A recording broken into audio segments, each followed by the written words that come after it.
በስመ አብ ወወልድ ወመንፈስ ቅዱስ አሐዱ አምላክ አሜን። አንድ አምላክ በሚሆን በአብ በወልድ በመንፈስ ቅዱስ ስም የካቲት 12 በዚች ቀን የመላእክት አለቃ የከበረ መልአክ ሚካኤል የበዓሉ መታሰቢያ ነው። በዚች ዕለት የከበረ ሚካኤል እግዚአብሔር ወደ ራእታዊ ወደ ሰሞን ላከው።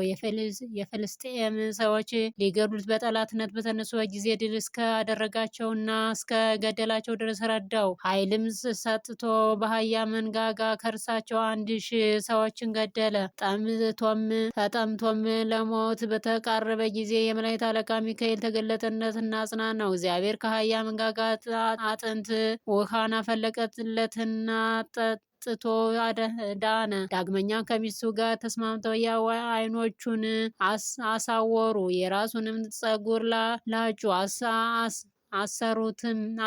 ከዚህ በኋላ ለጣዖታቸው በዓል ባዘጋጁ ጊዜ ስምዖንን ወደ ጣዖታቸው ቤት ወሰዱ። በዚያም 3020 ሰዎች ተሰብስበው ነበር። የከበረ ሚካኤል ተገለጠለትና ኃይልን መላው። የዚህም ቤት ምሰሶዎች ነቀነቃቸው። ቤቱም በላያቸው ወድቆ ከእነርሱ ጋር ሁሉንም ገደላቸው። ለእግዚአብሔር ምስጋና ይሁን፣ እኛንም በከበረ መልአክ ሚካኤል አማላጅነት ይማረን ለዘላለሙ አሜን። በዚህች ቀን ተጋዳይ የሆነ የከበረ አባት አባ ገላዮስ አረፈ። የዚህ ቅዱስ ወላጆቹ እግዚአብሔርን የሚፈሩ ምዕመናን ናቸው። ጥበብንና የቤተ ክርስቲያንንም ትምህርት አስተማሩትና ዲቆና ተሾመ። ከታናሽነቱም ጀምሮ ይህን ዓለም ንቆ ተወ። የክብር ባለቤት የሆነ የክርስቶስንም ቀንበር በመሸከም በምንኩስና ሆኖ በትጋት እየጾመ እየጸለየና እየሰገደ ታላቅ ተጋድሎን ተጋደለ። እግዚአብሔርም መርጦት በአስቄጥስ ገዳም ባሉ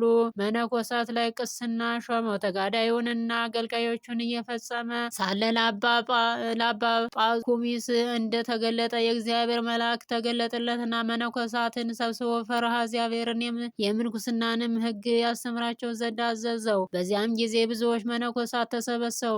መንፈሳዊ የሆነ የአንድነት ማህበራዊ ኑሮንም ስራቸው። እርሱ በመካከላቸው እርሱ መምህር አልሆነም፣ ከእርሳቸው እንደሚያንስ አገልጋይ እንጂ። ይህም አባት የዚህን ዓለም ጥሪ ሁሉ ንቆ የተወ የሆነ እጅግም የዋህና ቸር ሆነ። ከብሉይና ከአዲስ መጽሐፍቶቻቸው የተሰበሰበ አንድ ታላቅ መጽሐፍን ጻፈ። ለመጻፊያውም ዋጋ 18 የወርቅ ዲናር አወጣ። እርሱ ሊጠቀመው በሚፈልጉ ጊዜ መነኮሳቱ እንዲያነቡት በቤተ ክርስቲያን ውስጥ በአትሮንስ ላይ አኖረው። አንድ መጻተኛ ሰውም አረጋዊ አባ ገላዮስን ሊገለው በገባ ጊዜ ያንን መጽሐፍ ያየውና አማረው። በጭልታም ከዚያ ሰርቆ ወጣ። ወደ ከተማ ውስጥም በገባ ጊዜ ሊሸጠው ወደደ። አንድ ሰውም ዋጋውን ምን ያህል ነው አለው። እርሱም 17 የወርቅ ዲናር ስጠኝ አለው። ያ የሚገዛውም ሰው ያልከውን እሰጣለሁ፣ ነገር ግን ለወዳጄ እስካሳየው ታገሰኝ አለው። ያሳየውም ዘንድ ሰጠው። የሚገዛው ሰው ግን ወደ አባ ገላዮስ ወሰደውና ተመልከትልኝ፣ መልካም የሆነ ከሆነ እገዛዋለሁ አለው። አባ ገላዮስም ያመጣኸውን ሰው ከአንተ ምን ያህል ፈለገ አለው። 17 የወርቅ ዲናር አለው። ቅዱስ ገላስዮስም መጽሐፉ መልካም ነው፣ ዋጋውም ቀላል ነው፣ ግዛው ብሎ መለሰለት። ወደ ሌላውም በተመለሰ ጊዜ አባ ገላስዮስ የነገረውን ሰውሮ ለአባ ገላስዮስ አሳዩት። እርሱም ዋጋው በዝቷል አለው። ሌባውም ያ ሽማግሌ ሌላ የተናገረህ ነገር የለም አለው። አዎን የለም አለው። ሌላውም እንግዲህ እኔ አልሸጠውም ብሎ ወደ አባ ገላስዮስ ሄዶ ከእግሩ በታች ወድቆ ለመነው። ሰይጣን አስቶኛልና ይቅር በለኝ፣ መጽሐፍህንም ውሰድ አለው። የከበረ ገላስዮስም እኔ መጽሐፉን መውሰድ አልሻም አለው።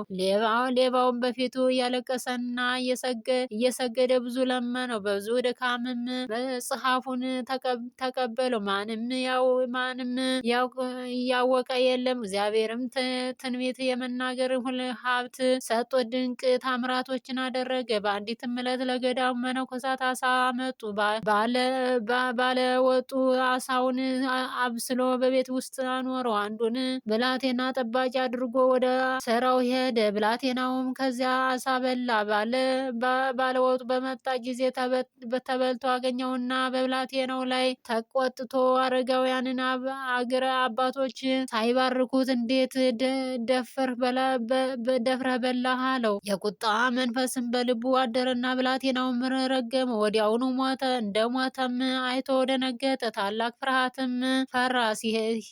ሂዶ ለአባ ገላዮስ የሆነውን ሁሉ ነገረው። እርሱም ወደ ወስደህ ከቤተ መቅደሱ ፊት አስተኛው አለው።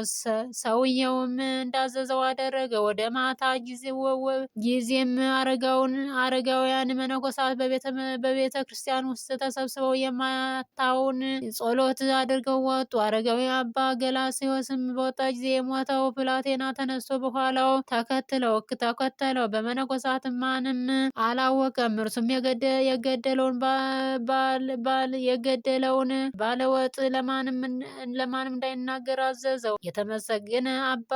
የተመሰገነ አባ ገላስዮስም ያማረ ትሩፋቱና ተጋድሎውን ፈጽሞ አድርሶ እግዚአብሔርም አገልግሎ ይህንንም በጎ መታሰቢያ ትቶ ከዚህ ከኃላፊው ዓለም ወደ ዓለም የሚለይበት ሲደርስ በሰላም አረፈ። ለእግዚአብሔር ምስጋና ይሁን፣ እኛንም በጸሎት ይማረን፣ በረከቱ ከኛ ጋር ትኑር ለዘላለሙ አሜን። ጌታ ሆይ ከብልጽግናቸው ብዛት የተነሳ ብዙ መባ ካስገቡት ይልቅ የድሃይቱን አነስተኛ መባ እንደተቀበለ ሁልጊዜ የሚያገለግል ማለትን እያሳሰብ በችግር ጊዜ የማቀርብልህን ምስጋና ተቀበል። እናንተም ቅዱሳን ነቢያት፣ የወንጌል ሰባኪ ሐዋርያት፣ ሰማዕታትና ጻድቃን፣ ትጉሃን መላእክት፣ ፍጹማን ደናግል እንዲሁም ደጋጎች መነኮሳት ልጅ አዋቂ ሳት ላይ የምንሰበሰበት የጉባኤ ቦታ ባርኩ። ይህንን መጽሐፍ ወረቀት አዘጋጅቶ ብራና ደምጦ የጻፈውን ከግዕዝ ወደ አማርኛ የተረጎመ ቃለ ምንባብ በእርጋታ መንፈስና በተመስጦ ሕሊና ያዳመጠ በደለኛን ሁሉ የምታስምረው የጌታ እናቱ በማርያም ጸሎት ኢየሱስ ክርስቶስ በአንድነት ይማረን። ኢየሱስ ክርስቶስ በአንድነት ይማረን። ኢየሱስ ክርስቶስ በአንድነት ይማረን ለዘላለሙ አሜን።